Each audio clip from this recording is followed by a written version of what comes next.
Hello guys, this is Omkar Singh. You are most welcome to my YouTube channel, The OK Miracle of English. Guys, मेहनत करते रहिए, आपको सफलता अवश्य मिलेगी।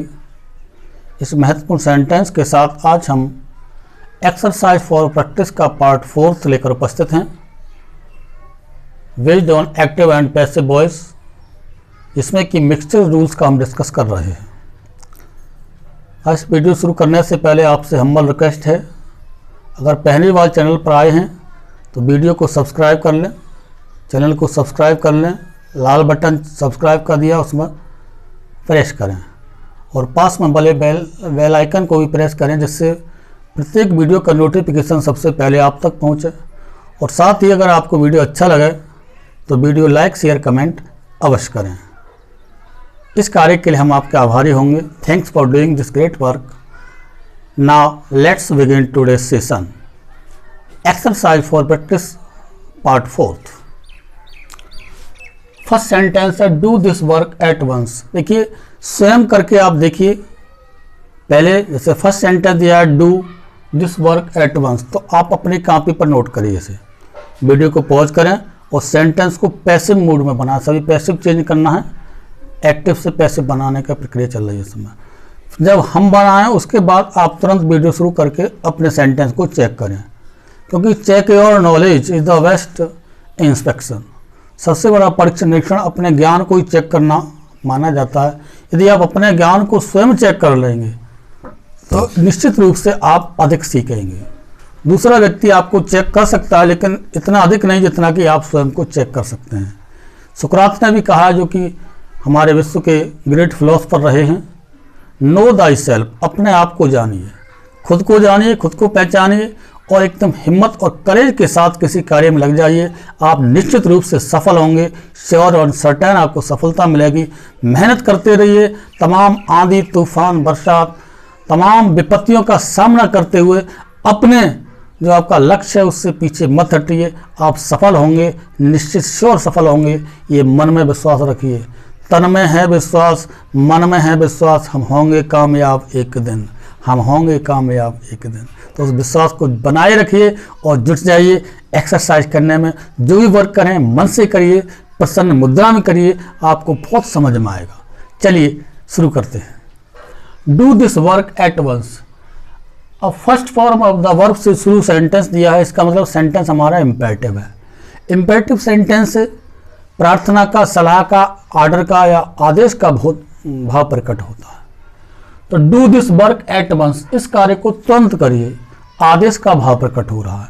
तो जब आदेश का भाव प्रकट होता है किसी सेंटेंस से, तो हम सबसे पहले लेट का यूज करते हैं और जो हमारा ऑब्जेक्ट है उसे सब्जेक्ट के प्लेस पे लेते हैं। उसके बाद बी लगाते हैं, फिर वर्ब की थर्ड फॉर्म लगाते हैं और अदर वर्ब्स जहाँ हैं वहीं रहते हैं।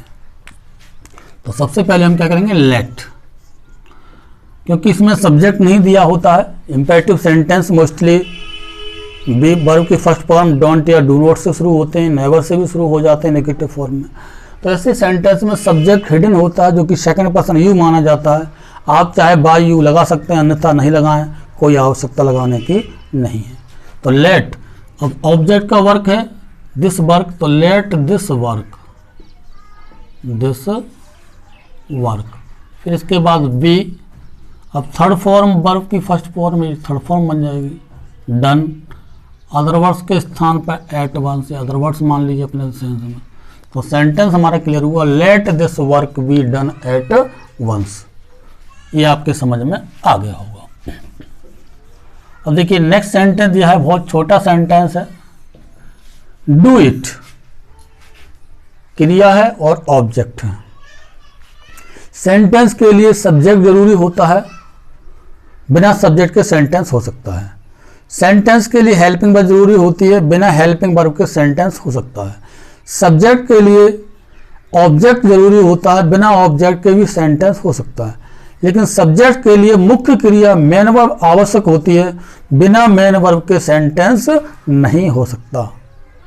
एक शब्द का भी सेंटेंस हो सकता है, एक शब्द का भी सेंटेंस हो सकता है, एक से अधिक का खैर होता ही होता है। अब इसमें देखिए डू इट, सब्जेक्ट है ऑब्जेक्ट है, बाकी कुछ नहीं है, सेंटेंस हमारा पूरा इम्पेरेटिव फॉर्म का है।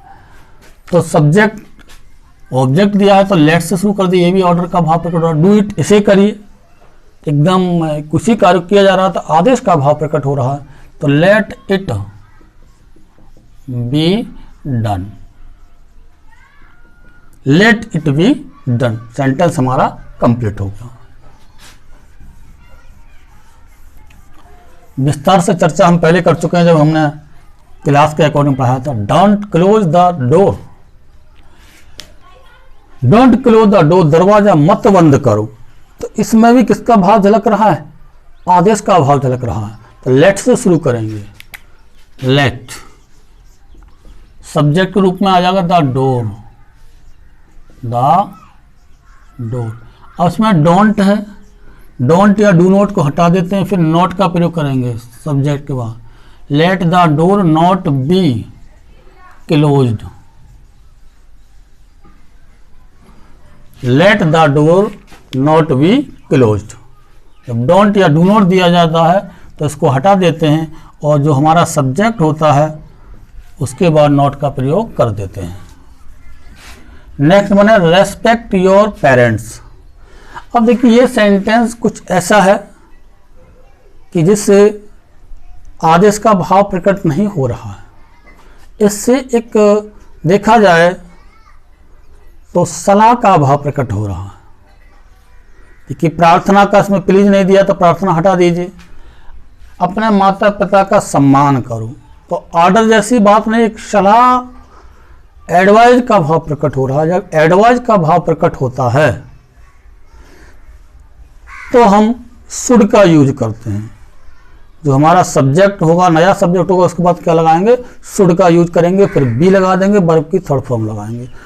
एडवाइज का भाव प्रकट वहाँ होता है जहाँ हम किसी कार्य को किसी से करने को कहते हैं लेकिन वह व्यक्ति करने को बाध्य नहीं है, तो वहाँ सलाह का बोध होता है। अब कह रहे हैं कि रेस्पेक्ट योर पेरेंट्स, अपने माता पिता का सम्मान करो। किसी से कह रहे हैं तो वो सम्मान करना उसका उत्तरदायित्व है। भाई उसकी गलत हैबिट है तो वो गलत विचार रख सकता है, हम उसको प्रेस नहीं कर सकते। तो जहाँ जैसे मालूम पड़ा कि दरवाज़ा बंद करो किसी से कहा जा रहा है, तो उस कार्य को हम, चलो वो कर रहा है इच्छा से अच्छी बात है, न कर रहा तो हम उसे प्रेस करके भी करा सकते हैं। तो जिस कार्य को हम प्रेस करके, प्रेसली उसे करने को मजबूर कर देते हैं, तो वह हमारा आदेश का भाव प्रकट होता है। जब किसी कार्य को करने को हम कहते हैं और हम उसको प्रेस नहीं कर सकते, अर्थात उसे करने को मजबूर नहीं कर सकते, भाई रेस्पेक्ट कर रहा है अच्छी बात है, उसका हेडेक नहीं कर रहा तो वह अपना करेगा तो ऐसा पाएगा, तो हम केवल कह सकते हैं सलाह का बोध हो रहा। तो हमारा योर पेरेंट्स ये सब्जेक्ट बन जाएगा, सबसे पहले ले आएंगे।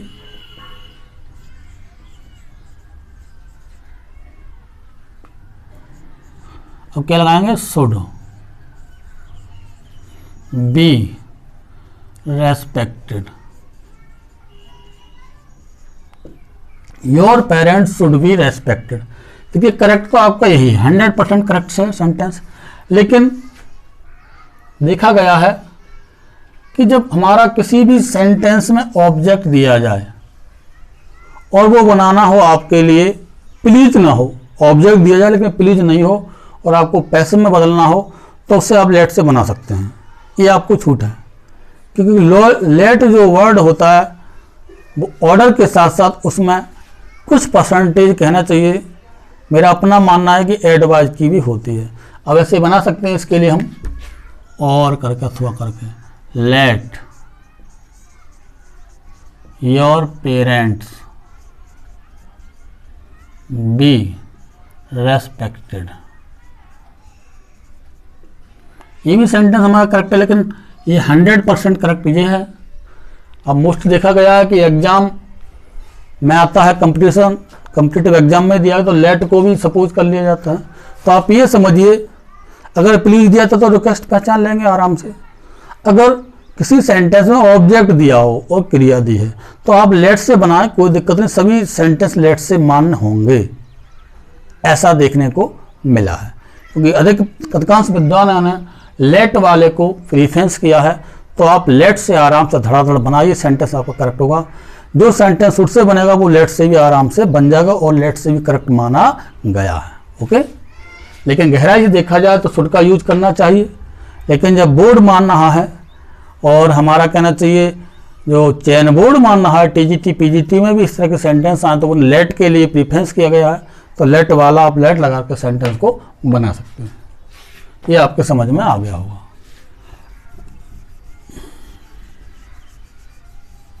लेट से अगर जहां भी ऑब्जेक्ट दिया है तो लेट से आराम से बनाइए, कोई दिक्कत नहीं। Okay, she must finish her work. देखिए मस्ट दिया है, मॉडल ऑक्सिलरी है, कोई बात नहीं है। ऑब्जेक्ट हमारा हर वर्क का सब्जेक्ट बन जाएगा। मस्ट है तो मस्ट ही रहेगा, और मॉडल ऑक्सिलरी में कोई चेंजिंग नहीं करते। इसके बाद बी लगा देंगे, मस्ट भी, मस्ट है, शुड है, शैल, विल, कुड, ये सब हमारे क्या होते हैं, माइट, ये मॉडल ऑक्सिलरीज होती हैं। इनके बाद बी का प्रयोग करेंगे और फिर थर्ड फॉर्म लगाएंगे, फिनिश्ड बाई, सी का ऑब्जेक्ट हो जाएगा हर। तो her work must be finished by her. इसमें मॉडल ऑक्सिलरी को चेंज हम नहीं करेंगे, जो दी है वही सब्जेक्ट के साथ होगी, और जो नया सब्जेक्ट बनेगा तो फिर भी वही मॉडल ऑक्सिलरी का चेंजिंग हम नहीं करेंगे, वही यूज करेंगे, इसमें बदलाव नहीं करते हैं। नेक्स्ट है रीड दिस नॉवेल प्लीज। उसमें प्लीज दिया है, प्रार्थना का बोध हो रहा है, तो यू आर रिक्वेस्टेड से शुरू करेंगे। क्या लगाएंगे, you are requested.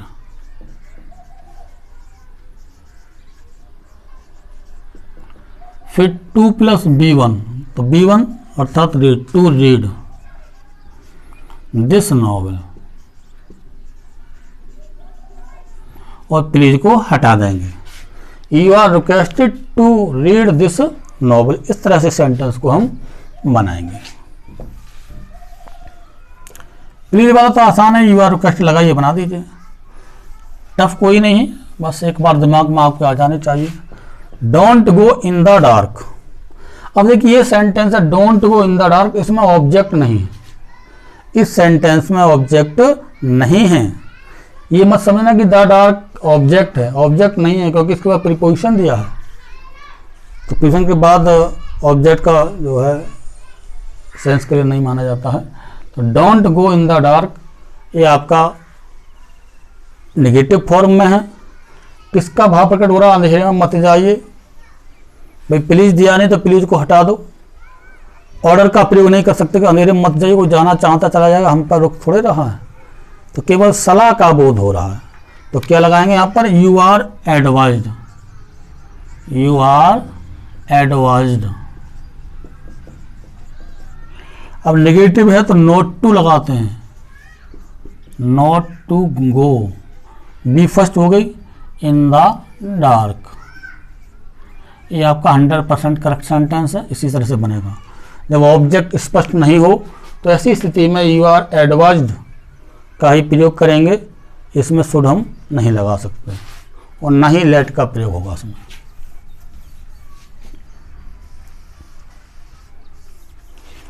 One must do once duty, subject one है। देखिए ये सेंटेंस अक्सर परीक्षा में आते हैं, one must do once duty, तो वंस ड्यूटी हमारा सब्जेक्ट बन जाएगा, once duty must be done. Must के साथ भी लगाएंगे, फिर थर्ड फॉर्म। अब देखिए बाई वन, ये सब्जेक्ट के रूप में बाई वन हम नहीं लगाते हैं, इसका बाई वन का यूज आप नहीं करेंगे।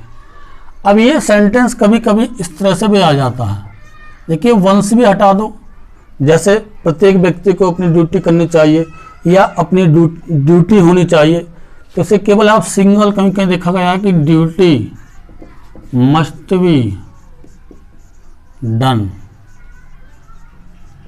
ये भी सेंटेंस अर्थ पूरा कर रहा है,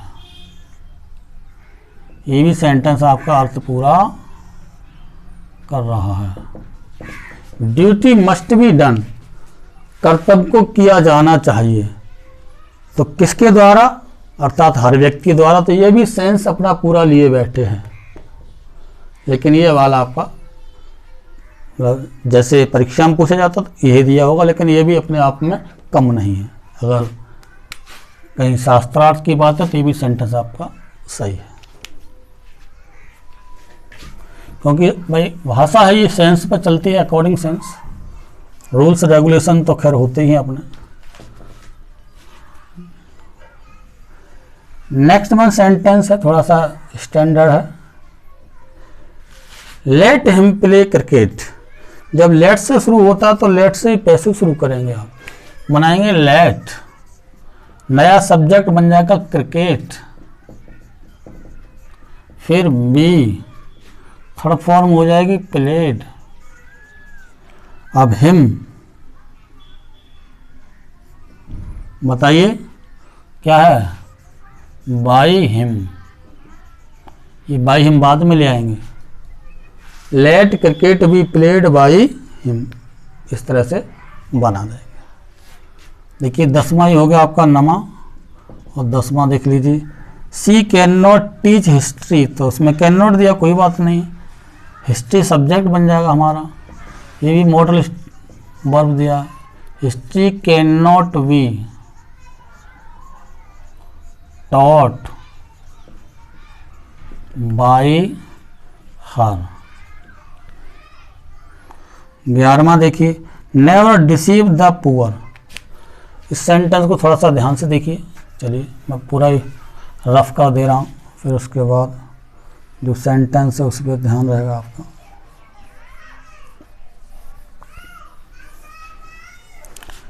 नेवर डिसीव द पुअर। देखिए नेवर से शुरू होते हैं या डोंट से शुरू होते हैं, तो हम किससे शुरू करेंगे, नेवर डिसीव द पुअर। गरीबों को कभी धोखा मत दीजिए, तो सलाह का बोध हो रहा सीधा सीधा, तो सब्जेक्ट हमारा बन जाएगा द पुअर। क्या बन जाएगा, द पुअर। इसके साथ लगाएंगे शुड, फिर never be deceived. The poor should never be deceived. इसमें सलाह का बोध हो रहा, तो हम क्या करेंगे, शुड का यूज करेंगे। Don't laugh at others. ये भी हमारा इंटरोगेटिव फॉर्म में है, तो अदर्स दूसरों पर मत हंसिए, तो ये भी किसका भाव प्रकट हो रहा है, सलाह का भाव प्रकट हो रहा है। तो सलाह वाले सेंस में जब ऑब्जेक्ट दिया होता है तो शुड का यूज करते हैं। तो अदर्स को सब्जेक्ट बना लीजिए आप,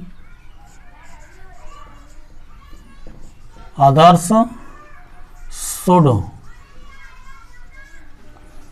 not be laughed at. Tuition साथ में ही रहेगा उसके, laughed at. Others should not be laughed at. Let से ही बना सकते हैं, ऐसी बात है कि लेट से नहीं बनाएंगे, क्योंकि ऑब्जेक्ट दिया तो बना सकते हैं। Let others not be laughed eight, ये है, लेकिन ये आपका 100% करेक्ट है, ये भी करेक्ट से कम नहीं है।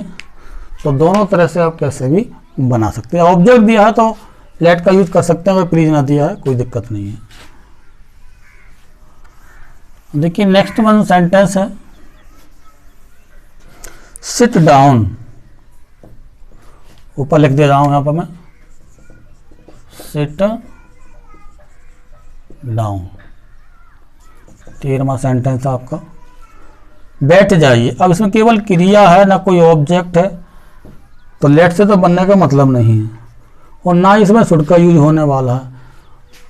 सिट डाउन, बैठ जाओ, एक तरह का आदेश का भाव प्रकट भी हो सकता है और सलाह का भाव प्रकट भी हो सकता है।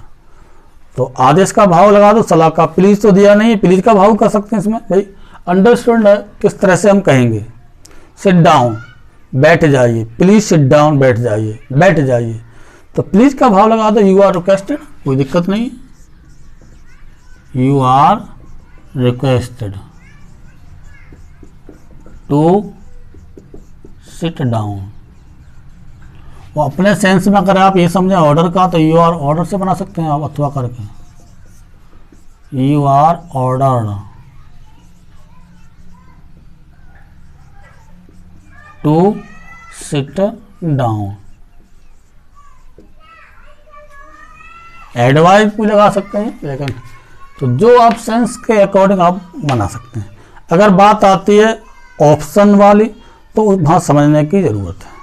तो अगर ऑप्शन वाली बात आवे सिट डाउन के सेंस में, मेरा मानना है कि रिक्वेस्ट वाले को प्रीफरेंस अब ज़्यादा है, भले मैं प्लीज़ न दिया है, अन्यथा ऑर्डर वाले को। तो उम्मीद है ये आपके समझ में आ गया होगा। Thanks for watching this video. जय हिंद, जय भारत, टेक केयर।